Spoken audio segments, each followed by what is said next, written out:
So yesterday morning, my dad woke up and something just didn't feel right. Now, my dad takes 2 blood pressure medications.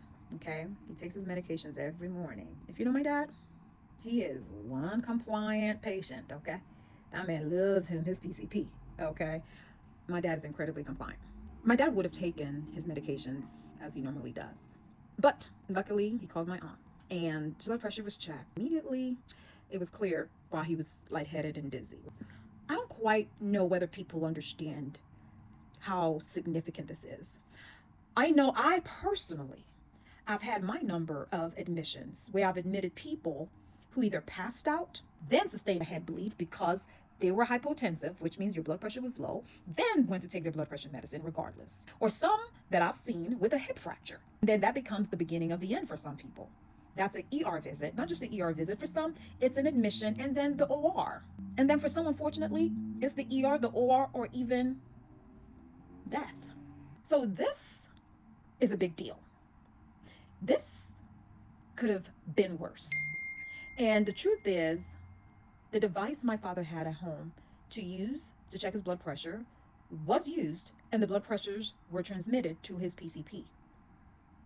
There is supposed to be a phone call made. So I asked my dad, did anyone call you? Did anyone reach out? Was there a nurse? Anything? Nothing. No one called. But thankfully, again, my father has a doctor in the family. Again, not because his doctor does not care. His doctor works. He's only one person. Even within a concierge practice, with all the systems, doctors who care could be overwhelmed or seeing other cases in that very moment. In fact, later when I spoke to his PCP, the truth is he never actually got that blood pressure reading. That's the thing about healthcare. Even when you have a great doctor, even when you have technology, even when you have systems, there are still gaps. This is why I say everyone deserves a doctor in the family. Because so many medical decisions, they happen at home on a random Tuesday morning, in the kitchen at 2 a.m. in the morning, looking at a blood pressure, saying, okay, what do I do with this? You call the doctor's office, or maybe they're supposed to call you. And it's crickets. Because if my dad had taken those medications, his blood pressure would have dropped further. My dad would have passed out. He could have fallen. He's fragile. He could have broken a hip. He could have ended up in the emergency room. He may have led to the OR. All of that started with one simple decision.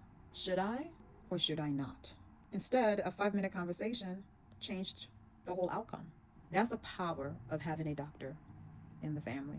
And this is exactly why I believe the future of healthcare won't be just about access to a treating doctor, but it will be about continuous physician presence when it matters most.